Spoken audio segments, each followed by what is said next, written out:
Thank you all for joining us this morning.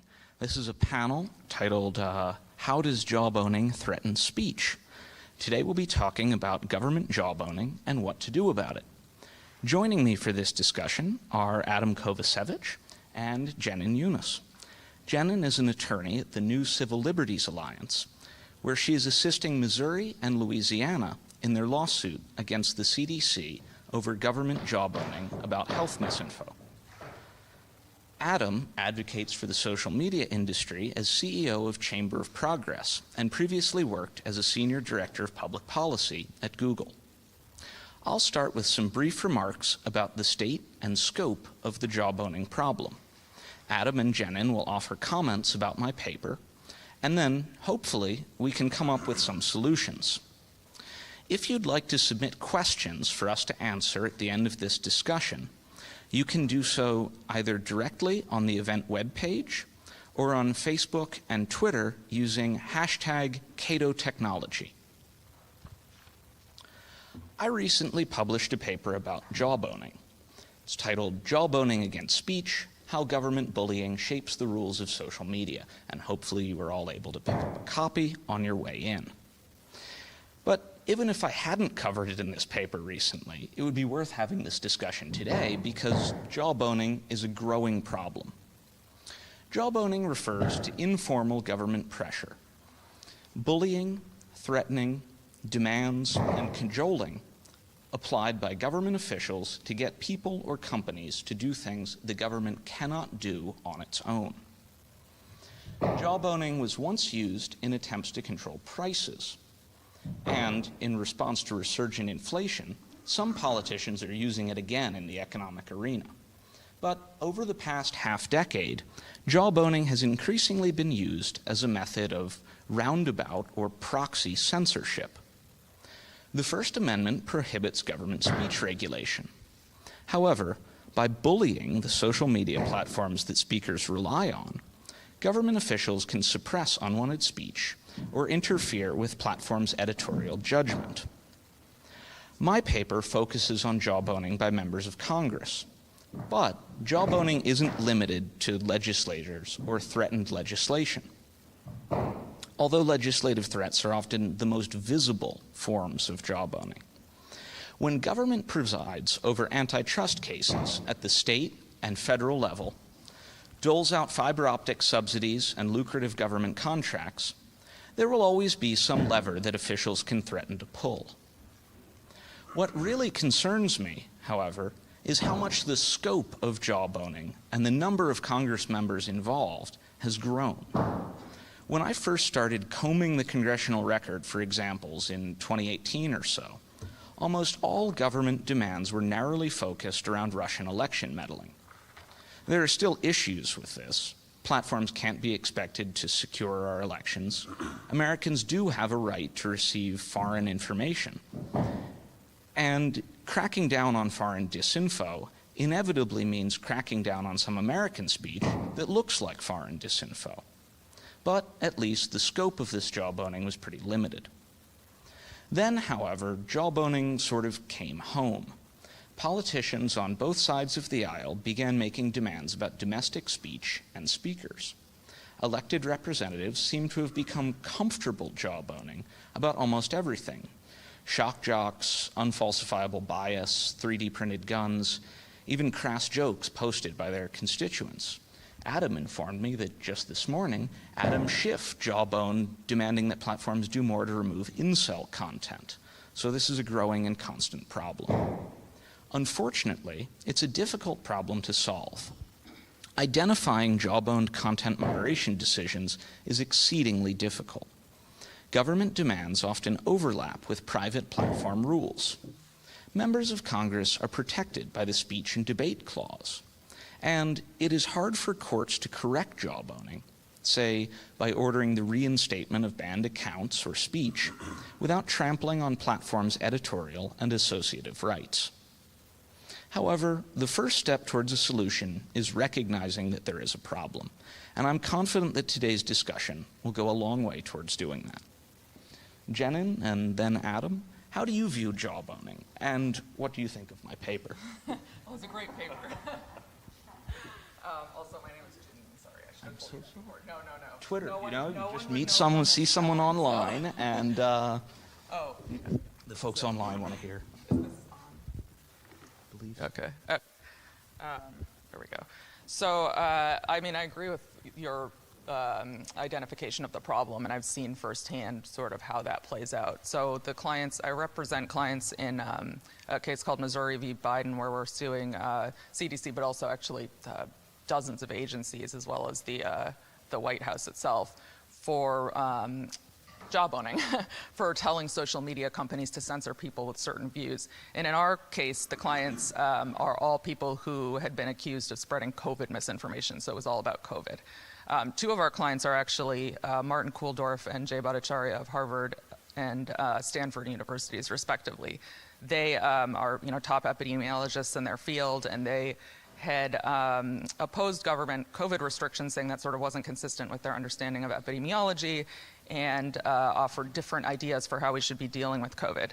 And they were more or less, their views were suppressed on social media, also regular media, and there were emails surfaced from Fauci and Francis Collins showing that they had made a concerted effort to take them down and make sure that their views weren't heard because they were considered dangerous. So I think the case illustrates quite well sort of why we have a First Amendment and why we don't want the government to be involved in this sort of thing. And in terms of solutions, you want to get to that later, right? Throw some out now? Sure.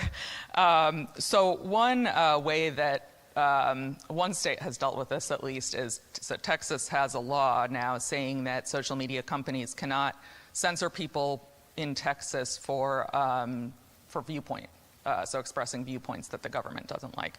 That law was upheld, it was struck down in the district court, it was upheld in the Fifth Circuit in a case called NetChoice versus Paxton. And the Fifth Circuit basically found that the common carrier doctrine allowed Texas to enact this law that prevented viewpoint discrimination. The common carrier doctrine sort of says that entities that service the population at large can't discriminate based on race, religion, and here it's viewpoint as well. So that is obviously a controversial approach, and it has some problems, of course. It ends up being more or less like a national or almost a federal law, because how are the social media companies to know if somebody's based in Texas? So if they're going to abide by it, they're not going to end up censoring anybody, basically. But I think that is one possible solution we might want to talk about further.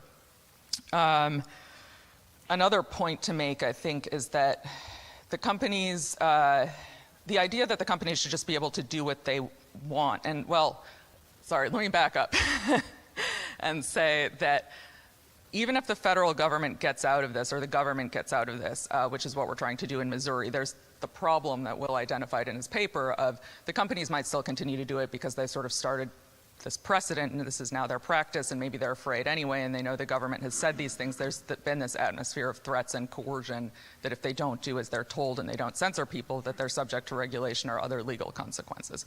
So another way of dealing with this, in my opinion, is through Section 230, which is supposed to shield companies, the social media companies, from liability for content on their platforms. They're not supposed to be treated as publishers. So the companies, are sort of using this to benefit themselves in both ways. They're saying, well, we're not publishers. We can't be held liable for what people say on our platforms.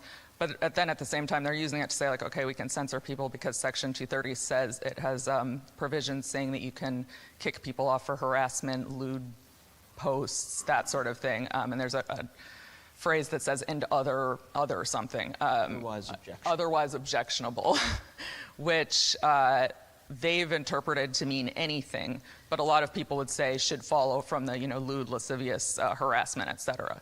So I think that Section 230, perhaps an amendment to Section 230, is another way of dealing with this to ensure that the platforms can't discriminate based on viewpoint, even if the government technically gets out of it. That seems a little bit like a kind of nuclear option, turning to cutting down on the platform's editorial rights, capabilities, et cetera, because of what is a government problem. But Adam, any? Yeah. Well, so first of all, I also want to say the paper is excellent, and I think is a really excellent contribution to this topic, which I think frankly doesn't get enough attention. The fact is, jawboning is pervasive and it's bipartisan. I'm not even sure it's all bad, but it is pervasive, and I think that's the first thing I want to say. There's an aspect of jawboning that is, I think, an attempt to assert political power, in the absence of legislating. Legislating is hard; it requires consensus. Jawboning is a little bit like holding a hearing and yelling at CEOs. That's really easy. That's actually something that most policymakers kind of agree that they want to be able to do, even if they yell at the CEO for different reasons, right? And jawboning is going to continue because in some sense it works. Some people call it working the refs, right? Politicians on the left and the right urging the platforms to moderate or not moderate content in a certain way.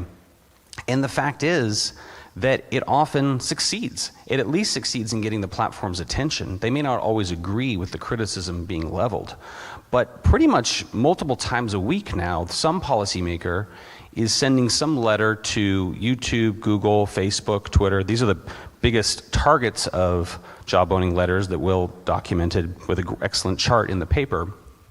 And that's setting off, typically inside the company's discussion about what to do about that. And I was within one of those companies, Google, for a dozen years, and we saw a lot of this. I'd argue that one of the interesting things about jawboning is that most companies set up Washington offices, government relations offices to lobby policymakers, but there is just as much policymaker lobbying of companies, again, on both sides, on this question. And that creates a fascinating political dynamic where again, typically companies are supplicants to government, urging policy to not hurt them or to help them.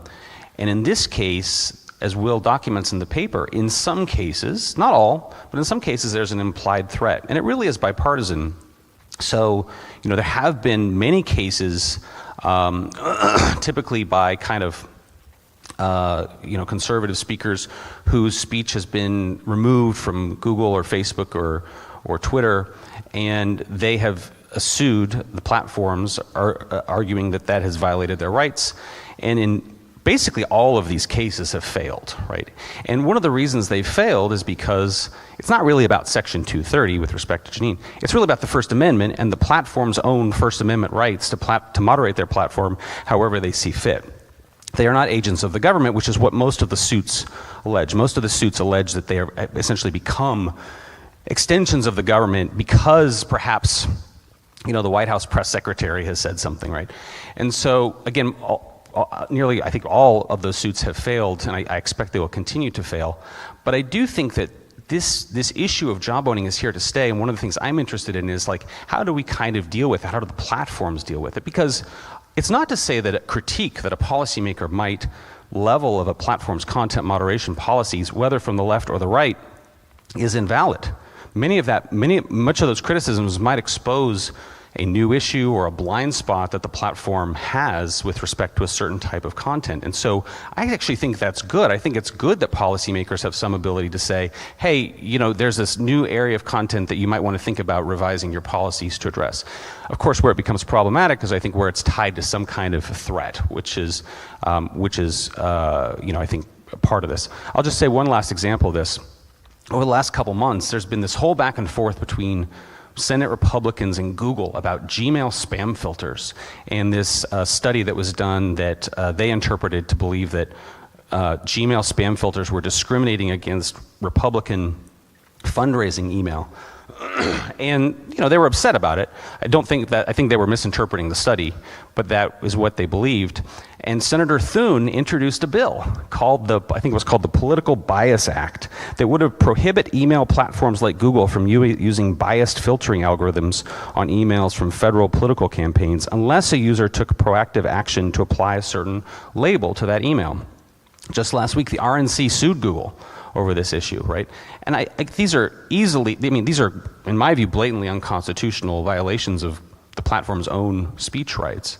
But that threat, if you don't fix this, we're going to introduce this legislation, we're going to try to pass this, is very much kind of a common theme of a lot of jawboning.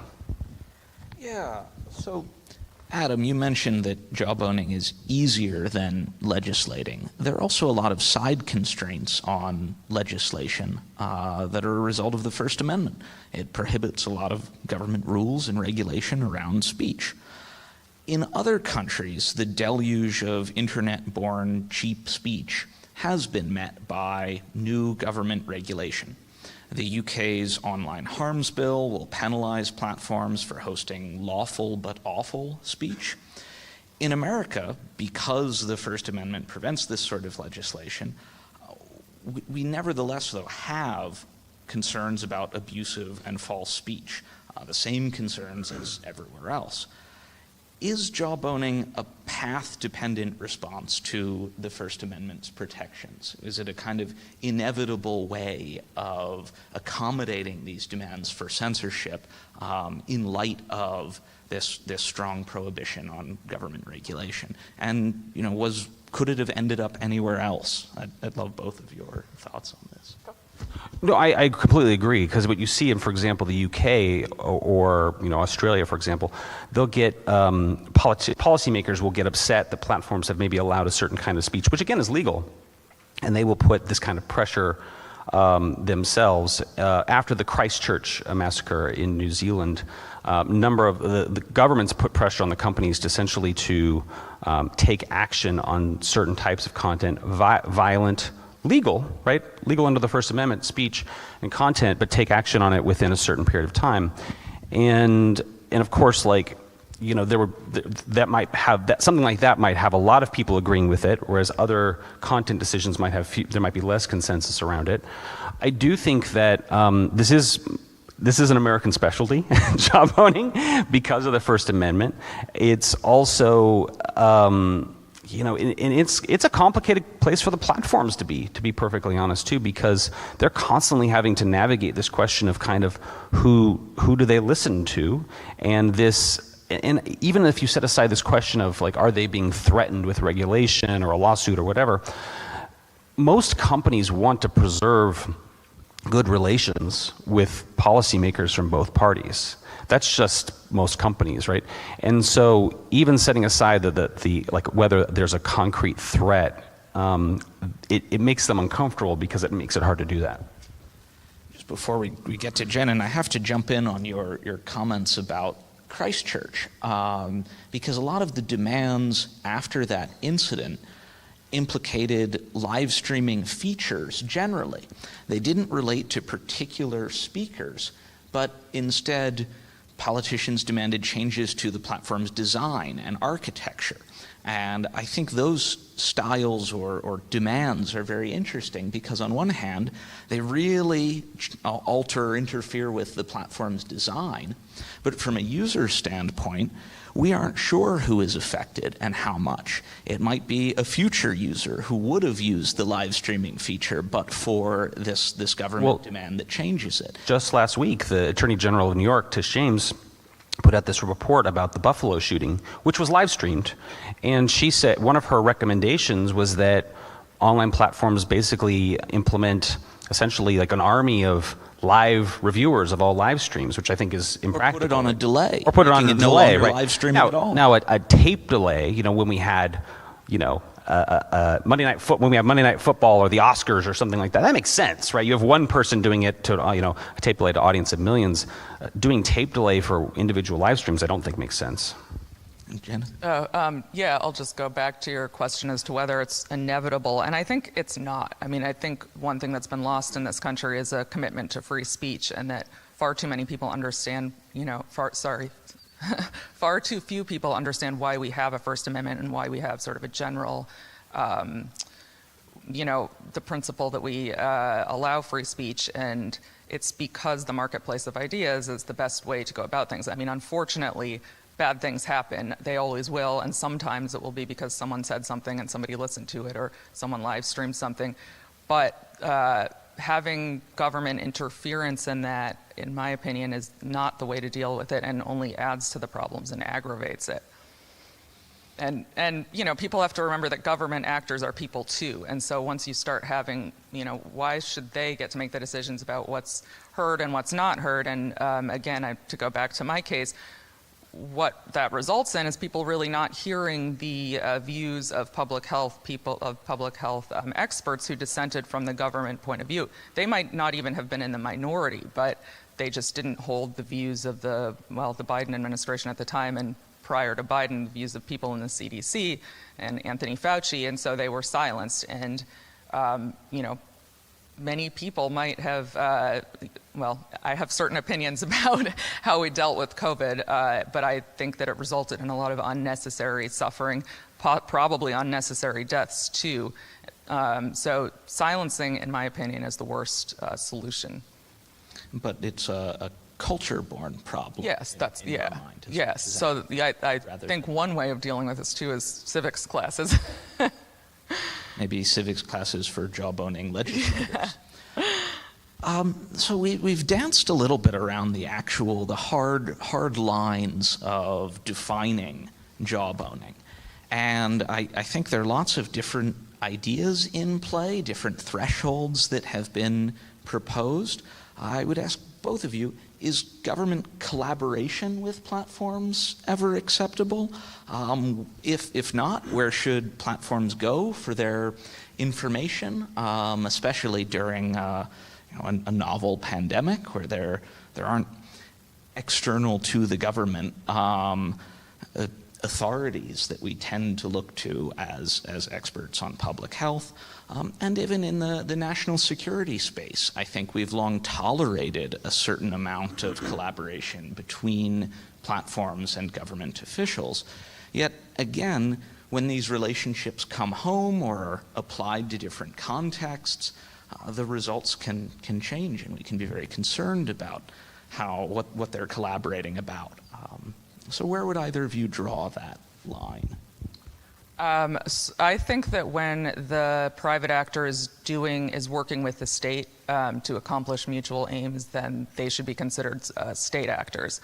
So I'm actually dealing with exactly that in the Missouri case, because we're alleging that these companies were acting under pressure from the government, at least pressure or coercive pressure, where the government was threatening them with regulation, other legal consequences if they didn't do what the government wanted. We got a lot of discovery in the case. Over 15,000 pages of emails exchanged between government officials and people in the tech companies. And sometimes it looks like the people in the tech companies are they're acting of their own volition. They're sort of writing emails saying, we're so eager to help you, like how can we stop the spread of misinformation? Let's all get together and work on this together. Now my argument is that viewed against the backdrop of the coercive threats that were made or the threats that were made, that can't be viewed as acting independently or acting of their own volition. But I would argue as a sort of, in the alternative, if they're working together to do this and to censor people, they should be considered state actors for First Amendment purposes. Yeah, I mean, with respect, no court has agreed with that. That's been litigated in many cases. I do think that if you think it's a problem that policymakers urge platforms to moderate in a certain way, you should hopefully have a problem no matter what politician of which party does it, right? So if you have a problem with, the Biden administration talking to Twitter about what they do with COVID, information tweets, then you should have just as much problem with the Senate Republicans, threatening Google over the Gmail spam filter thing. I'm not so sure that either type of jawboning is inherently a problem, so long as it's approached from a spirit of, this is something we're seeing in our perch in government, and hopefully then it's proposed more as a suggestion, right? Not as a directive, which they couldn't do anyway, and not as a threat, and with no clear threat attached. Now that's hard because, as you note, Will, in the paper, like, even if you made no threat and you made it as a suggestion, companies are in the awkward position of knowing exactly what ways, the federal government might punish them, right?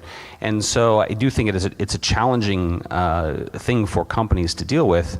And again, I mean, having been on the inside of the companies, I think one of the things that's just been fascinating is that you now almost have call it a jawboning industrial complex, right? Which is not just policymakers, but groups on the outside publishing reports urging the platforms to act or not act on certain types of content that then filters to policymakers. And it leaves companies, frankly, in a difficult position of, what types of requests do they respond to, which types don't they respond to. It almost requires kind of a new type of negotiation and diplomacy that the companies have in part been growing. Many of the companies have content moderation, trust and safety teams, team members who are based here in Washington for kind of exactly this purpose, because more and more of this kind of inbound critique over inbound jawboning happens, and they, then spend some time thinking about, do we agree with what this policymaker is saying or group's saying, or do we disagree? I think the NGO aspect that you bring in there is very interesting, because obviously, privately, we can all make demands of platforms, we can all criticize and take issue with how they're approaching moderation, but in some cases, and I think particularly last summer with the Biden administration identifying 12 super spreaders of misinformation, a British NGO identified those 12 individuals in the beginning and really acted to focus the conversation, while the Biden administration sort of acted as enforcer, providing the threat that the Center for Countering Digital Hate could not on its own provide or bring to the room. When it comes to drawing that line, I think the presence of a threat is very important. In past cases, the Supreme Court has drawn two sort of different standards here between a case called Blum and Bantam Books. And I think Bantam Books, which allows for sort of implicit threats or the presence of threatened government action rather than specific coercion that can be identified by the court, i.e. the platform saying that they made the decision because of the government threat, is probably the preferable standard to use. I guess another sort of sticky question in there for me is the combination of legislative debate and jawboning. The email spam filtering example that you brought up, while on one hand, I think we all can appreciate that many of the politicians involved do not think that their no spam filtering bill will pass, and do see it as either a messaging bill or a way of pushing platforms to do this privately. But the punishment there is identical to what they've demanded that platforms do. So to me, that feels a lot less like jawboning than, say, proposing changes to antitrust law when a platform won't remove a speaker that you dislike. The changes to antitrust law won't force them to remove the speaker, but it will hurt them if they don't toe the line. And so I think that can be difficult when, especially around proposed changes to Section 230, the intended effect and the threatened legislative action kind of move together. I might agree with you, except in this case, that threat did prompt Google to react. They came back to the Senate Republicans and said, we have a compromise proposal that will essentially exempt political email senders if they agree to certain best practices, a clear unsubscribe link and things like that. The Republicans haven't taken them up on that, but so it didn't require more of a threat in order to get. Now, I'm not even sure Google should have acted there, to be perfectly honest, but they did, and so so it did prompt reaction. Yeah, and I think there are competitive issues potentially as well in platforms or major platforms' decisions to pre-comply with proposed legislation or regulation, kind of getting a leg up on their competitors even before the statute is adopted or passed. Do you have any thoughts there? Well, more about the threat issue. So think I probably differ from you a little bit. I think I don't know that a threat is necessary to find state action, in my opinion. And in the Fourth Amendment context, this comes up a bit, where the government, tells someone, well, I don't really have probable cause to go search so-and-so's house, but you're a private actor, can you go in there and take a look around? And courts have said, well, they can't do that, and if they do, then that's a search for Fourth Amendment purposes. So I don't necessarily believe that there needs to be coercion to find state action.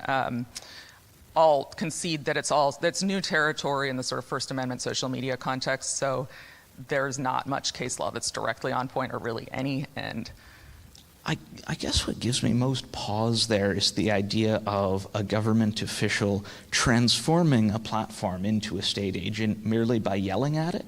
Even if the platform resists, they're clear about resisting, they aren't going to take the action. If merely by directing speech at them, you can then, perhaps get a court to treat them like a government agent and force them to reinstate speech that they've removed, then you've just ended up with a kind of jawboned must carry.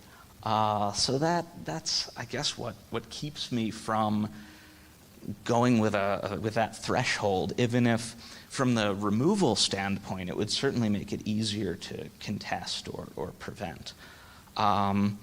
For both of you in this court realm, when we think of judicial remedies to jawboning, in historic cases, courts have ordered reconnection. There was a phone sex hotline case in, I believe, the mid-'70s or early '80s, Mountain Bell, in which a local prosecutor threatened a phone company with prosecution if they didn't remove a phone sex hotline. The telephone company did remove it, the sex hotline sued, and the court ordered that they be at least temporarily or for the time being reinstated, but left it open to the phone company to remove them for violating their policies at a later date. I think very quickly afterwards, the phone company turned around and removed them. As well, in Backpage v. Dart, probably better known kind of credit card jawboning case, neither of the implicated credit card companies restored service to the jawboned website, even after the sheriff that had made threats was enjoined from doing so in the future. So in the past, even in these very binary on-off connection environments, the hotline is either available or it's not, it's been hard for courts to offer a lasting remedy. I in the paper and today would argue that it's even more difficult with social media because content moderation decisions are sort of constant. They're much more opaque. There are more options than merely leaving it up or taking it down. You can algorithmically juice or reduce its distribution. And so how should courts approach providing remedies in clear cases of jawboning where they've found a decision to have been compelled by a state actor? What should a court do about this?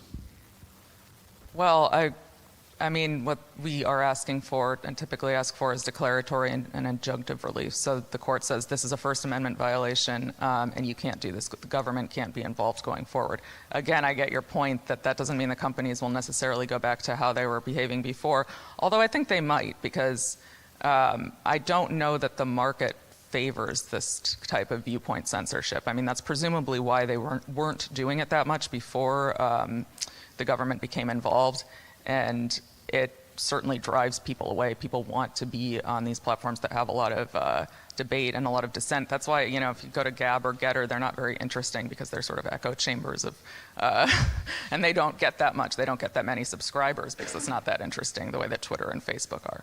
So.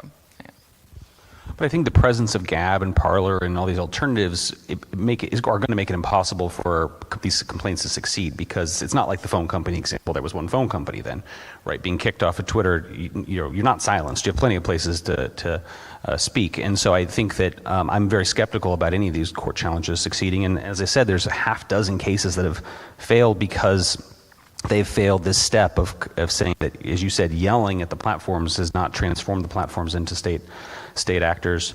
And again, the platform, there's many cases of upholding platforms' own First Amendment speech rights to carry or not carry whatever they see fit.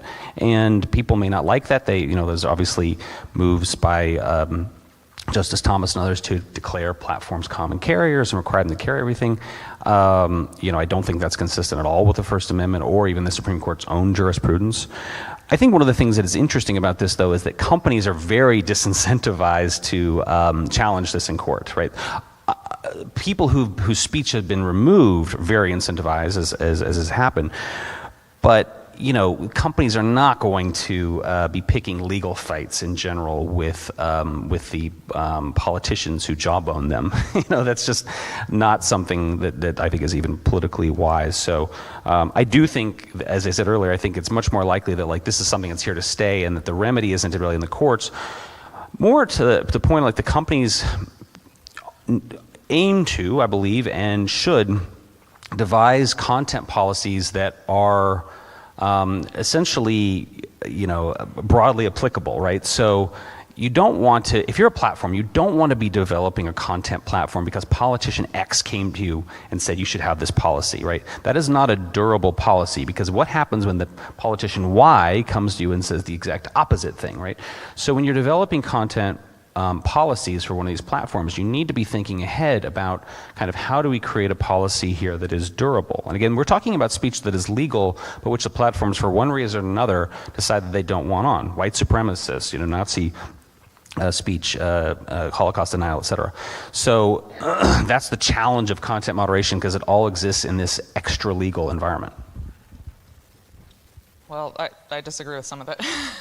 I mean, first of all, access to a Twitter account or having a Twitter account is not the same as having a Gab or Getter account. So practically speaking, I mean, I say that as a very active Twitter user myself. If I were to lose my Twitter account, it would really, it would have a very negative impact on my career and my ability to reach an audience. So I don't think it's that simple. With respect to the platform's own First Amendment rights, which the Fifth Circuit rejected that contention in the net choice case I mentioned earlier, I find that a little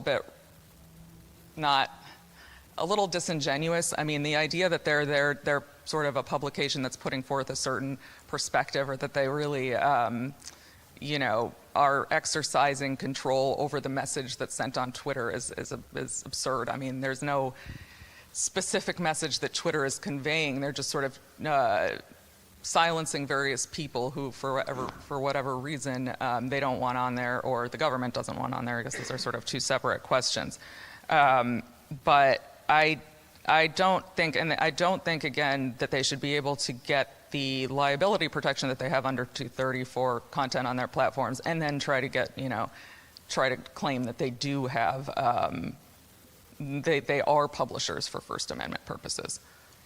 I have to fire back there a bit. I mean, speaking specifically of Twitter, then some of the rules which generate the most frustration, particularly on the right, seem to encapsulate certain values. You look at the prohibition on dead naming that most other platforms don't have. That seems like a value or stance that Twitter's pushing in its rules. I guess also just maintaining a nice environment for advertisers is very important to all of these platforms, and has certainly justified a lot of removal in the past. And that would seem like a pretty important business reason for exercising that kind of judgment. But we're almost into our Q&A time. In your lawsuit, you've been uncovering a lot of jawboning that happened in private, while my paper focused on these sort of public statements by politicians in most cases. Do you notice any qualitative differences between the style of communication that government officials use in private and the grandstanding we see in public? And Adam, you can chime in with any of your experience at Google with this. Yes, actually, as I sort of referenced earlier, it's a much more collaborative tone in the emails. They sound a lot like they're working together. There are a couple emails and Slack messages that sound different, where especially in the CISA within DHS, they're saying things like, we have to overcome the tech companies' hesitation to work with the government. We've got to get them more comfortable working with us. So it sounds sometimes like there's coercion going on, but then often it strikes a more collaborative tone. Was that institution, the CISA, engaging with different platform representatives than others, or? Yeah, CISA engages with all of them, well, all the big ones, I think. But I guess, yeah. I mean, like security staff versus content moderation staff? They engage with content moderation staff, yeah. They all do. Yeah. And anything you saw? So shortly after I joined Google in 2007, I got a call from a friend who worked on the Hill for a member of Congress, and there was an ad. When you did a Google search for that member of Congress's name, there was an ad from a third-party organization that says, Congressman X gets an F from our group. I don't know if it's NRA or Children's Defense Fund, whoever it was, doesn't matter. And this person asked me, because their boss had seen it, is that okay? Can you mention the boss's name? And is it possible to get that taken down? And I said, well, no, it's not. We can't take that down. That's a legitimate ad under the company's services. But it kind of, to me, the staffer was a bit sheepish in asking. I think probably didn't necessarily want to, but the boss had asked him to do it, and probably was a little bit relieved that I had said no, right? And so I do think that, platforms have had to also develop this fortitude, this discomfort of telling people in government no, right, on jawboning examples. And sometimes, again, the points are valid and they might agree with the criticism, but I do think that is yet another way this has kind of, made companies' work in Washington more complex. I hope that awareness can bring more of a backbone. That example is interesting because in this case it didn't violate the rules, but if it had, I think we should still look with a lot of suspicion on some congressional staffer being able to vector enforcement towards some violating content that perhaps without their call never would have gotten any platform attention. Though I think if it had violated rules, then I think, again, as the platforms, you want to be able to say, look, anytime anybody sees a violation of our rules, bring that to us, right? I don't think of that. It's funny, I don't think of that as jawboning per se, because what I see with most jawboning is politicians asking the platforms to make new rules for new types of content. It feels like a squeaky wheel problem. Those folks on the Hill are much squeakier than you. No, I concede. But squeaky wheel is why jawboning continues, right? Because squeaky wheels always get greased. I wanted to add to what I said earlier. So also, there were obviously a number of conversations that took place either over Zoom or over the phone. And so for that reason, the judge ordered depositions of a number of federal officials in the lawsuit, including Anthony Fauci. So even though the emails strike a more conciliatory tone, we don't really know what happened in conversations that were, over the phone or Zoom. Is the really bad jawboning happening on Wire or Signal? Who knows? So thank you both for these comments. I want to throw it open to the audience for some questions. I'm not sure we have a microphone holder out there.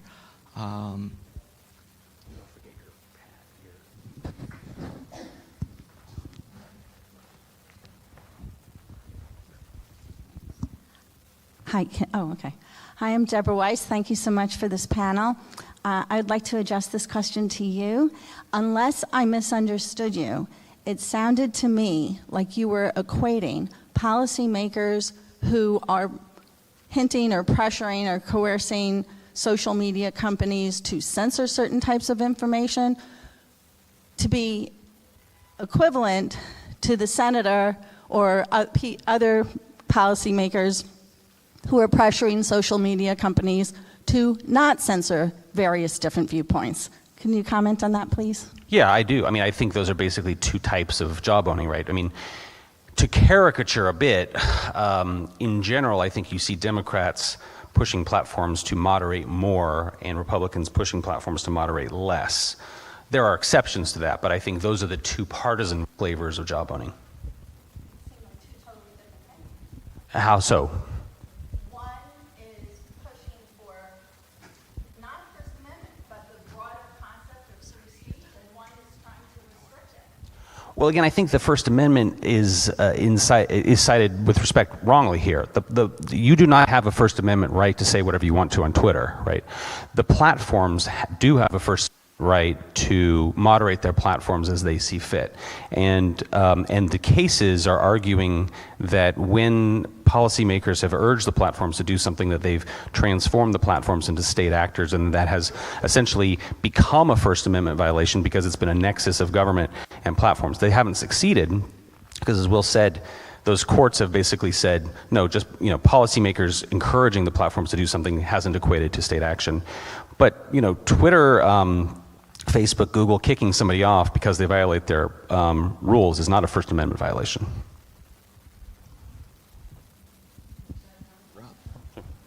Let's throw it to Robbie. Sorry. Yeah, Lunch together. very fascinating remarks. Thank you all so much. So I'm wondering if, so with jawboning, right, it's the collaborative nature of this that we're concerned about to varying degrees is interesting but really the harm is on the government is doing the jawboning and the companies are being jawboned and they're kind of victims in the same way that so it's not when the company's complying is not necessarily wrong, it's the action on the government part that's wrong, and that's the part we want to prevent. Like if I go to the police and say my roommate is making meth, I haven't done anything, I get to tell the police that if I want. If the police come into my apartment and search without a warrant, they've done something wrong. But me doing the equivalent action isn't wrong. It's only wrong because they're the government and they're not allowed to do that. So I guess my question is, do we have, are there solutions to contemplate on the lines of there can be a law, or maybe it's not even a law, but it's just a policy that the CDC should have imposed on it a policy that its staffers are not allowed to communicate with Facebook and Twitter in this manner. It's a personnel kind. We need to prevent the actual agents of the state from behaving in this manner, and then the companies won't feel this same kind of pressure is what we're sounding like. So do we have ideas along those lines of no, and especially if we're contemplating legislative remedies anyway, it seems like the easier thing to do is say, if we're putting legislation on the table, now this is the new policy, this agency cannot do this. So I think that's a solid idea for this agency-side jawboning. It's not something I deal with quite as much in the paper because, again, it is much more private. Whether that would require an act of Congress versus notice and comment rulemaking, executive order, it might be easier to do without legislation so long as you have a friendly administration. I would liken that approach to what I propose for Congress, which is, on one hand, obviously protected by the speech and debate clause. So as a legal matter, when it comes to suing Adam Schiff, say, over his speech, which has already happened, and the plaintiffs did not succeed for a number of reasons, but one of them being this speech and debate clause. However, Congress can make its own rules for its members. Just as it can prevent them from speaking over their time or being rude to one another on the floor, it could limit jawboning. Obviously, how you phrase this will be a source of politicking and will matter, but getting some kind of rule on the books that then members can hold one another to account, I think would be a step forward in this space, and what you're describing sounds like the executive agency version of that.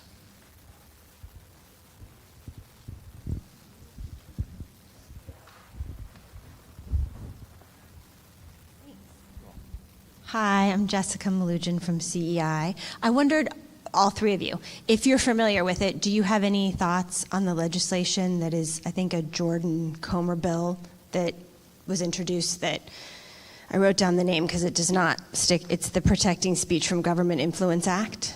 If you were familiar with that and what you thought about that being a... I'm afraid I'm not familiar with it. Could you please inform the panel and all of our viewers? It's designed to prevent government employees from influencing. So, it's on that side, right, which is where I would say the problem is. Of course, I would also say it's the same problem. Government not influencing platforms, private platforms in this way is the same problem as government saying that private platforms can't control their own private property. I'm with you about the government shouldn't be influential here, but I think you lose a lot of people in the middle when you say, and we all have to treat them like they're railroad tracks. And the example earlier about the phone company who went back later and kicked the sex line off is an example of how even common carriers still have rights of refusal. So I don't think you'd really get around some of your worst actors. Without looking at that bill, it's interesting. I mean, first of all, I don't actually think most job owning comes from agency, employees. It's really coming from members of Congress and the administration, whoever's in charge. To me, the key test is would you support a proposal if you're a partisan, if you would support a proposal if your side was in charge, right? Would you want to hobble your side with the same restrictions? People forget this, but early in COVID, the Trump White House, Michael Kratsios, who's the deputy CTO, urged the online platforms to minimize COVID misinformation, the same thing that the Biden administration later ended up doing, right? So it's so would you, with any proposal like that, you got to say would I be willing to live under this too, right? Or, when the White House flips to another party, I would want that president of my party flip to live under that.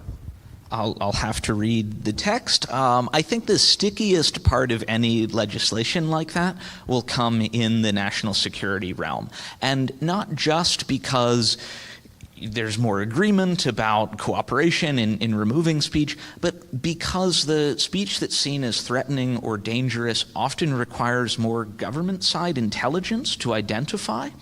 So I'll be reading it, looking carefully for those sorts of mentions. Thank you.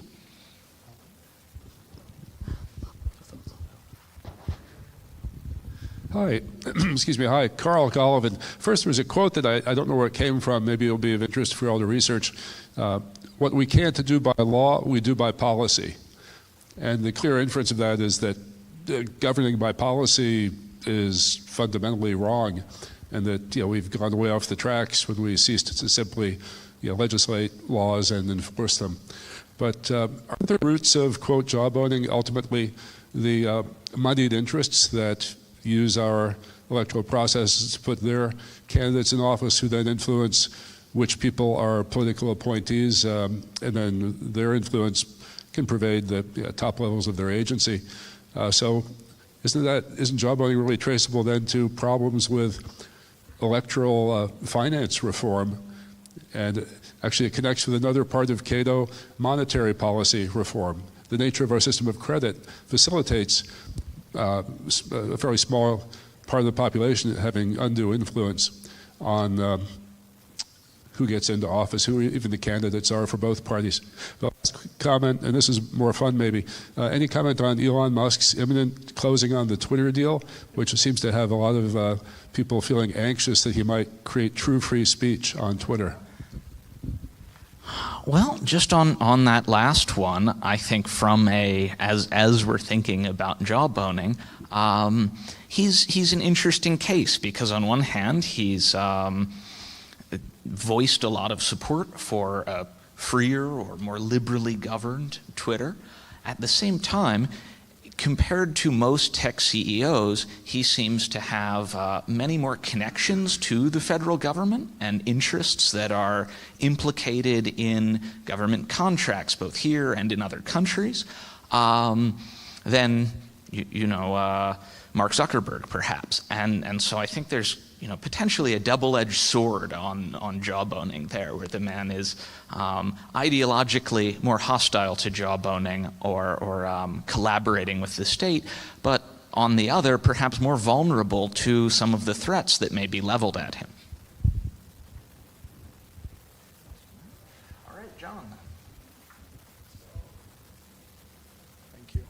So we're near the end, so I want to say a word for jawboning. So the first premise of saying a word for jawboning is that the platforms, the really big ones, look a lot like governments. They can coerce people, and they also have policy. They lack certain elements of it. But then let's go back to and ask what kind of policies are going to come out about speech, all things being equal. Let's go back to the comments about NGOs, right? And your comment about Google, that's going on heavily, right? The thing about, so that's organized interest, which is his points, right? Organized interests are trying to affect the speech policies of these small kind of quasi-governments. The thing I note about that inside the United States, and maybe more generally, is that there's an asymmetrical mobilization. That is, only one side of the political spectrum is mobilized in that kind of work, right? Inside the companies or near the companies. So in that regard, jawboning, complaining, yelling at the companies is spreading the level of conflict. Because if you just have groups in sort of a private conflict, you're going to get whatever those groups want, right? But if you spread the conflict, you're going to have a more balanced debate, and you're going to have a more balanced policy outcome, if you see what I mean. So the case, you're more likely to be near the median voter in the case I've described with jawboning. I'm not sure I believe this argument, but it seems correct. Well, I disagree with you a little bit. The fact is that both the right and the left jawbone the platforms. There may be different, that is just true, having been on the inside of the companies. Okay. My argument is that if you look at the companies inside the employees, and you look at the people near the limo car, you're not finding Ted Cruz. Right, I agree with that. Ted Cruz is... And actually, that's kind of, the truth is that this is kind of why the kind of jawboning that says, well, hey, platform, you're missing something here, right? That can be good, right? It can illuminate the blind spots of the company's employees. And that's why I think it can be good, right? But that's in the absence of a threat, right? So that's why I'm not inclined to say this is all bad, because I think sometimes it has made the company employees more aware of how other people might see something that aren't the dominant culture within the company. Given polling I've seen about most Americans' attitudes towards speech, it seems as though everyone has something that they want banned or censored. And in light of that, I'm not sure whether dragging platform rules closer to the views of the median voter is advisable.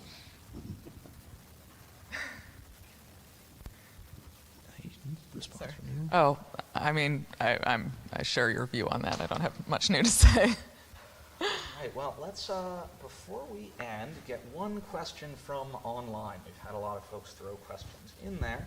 And Sophia asks, to what extent does the fact that these agencies are based in the U.S. have a bearing on the issue of jawboning? What are the variations in the extent of jawboning between domestic users who may be able to use the First Amendment and foreign users who do not have the same power? Well, as I said earlier, I think jawboning is at its height in the United States because of the First Amendment, because there's ample room for being able to, encourage platforms or discourage them to moderate in a certain way. So I do think that's the United States. I guess what I would add there, and we may not think of this as traditional an example of jawboning, but in many countries without our First Amendment or rule of law writ large, individual company employees will face sanction, arrest, sometimes sort of informal arrest, being black-bagged by the local security agency. And this is very much a form of jawboning, though it's sort of so beyond the pale in the United States that I think it sometimes is separated from that conversation. But it's still informal pressure. I like the American system. The one of the things about the alternative system is you look at Holocaust denial. That's not illegal in the United States, but it is illegal in Germany. It's very easy to then enforce that in Germany, right? Because it's clearly stated in the law. In the U.S., it's probably a little bit more difficult, right? Because it's not a sort of a clear prohibition against the law. And again, platforms that make different, not all platforms ban Holocaust denial. Some platforms allow it. I'm not sure I entirely understood the question, the initial question. What was the? Asking, comparing jawboning in the United States and jawboning abroad, or users' rights vis-a-vis jawboning in either place. Well, I mean, it's a question I haven't thought a lot about. Incidentally, there's a First Amendment right to receive information. So there's an argument to be made that even if people are being banned or silenced in other countries, I guess you could assert a First Amendment right to hear their views here. But I don't know how that would play out. It seems very complicated and something I'd have to think much more about. Probably won't be litigated for a while. No. Well, I think we're up on time here. It is just past 1 o'clock. So thank you all for joining us for this conversation. Those of you who tuned in online, those of you who are here in person. There's lunch just outside, so we can get that and then have a chat ourselves in here around these tables. I hope that this conversation has been interesting and compelling for all of you, but most of all that it's given you the tools to recognize jawboning when you see it out in the world, when you see your elected officials engaging in it, and that you will feel empowered to hold them to account for this behavior. So a big thank you to Adam and Jenin for joining me up here today, and thank you all for tuning in.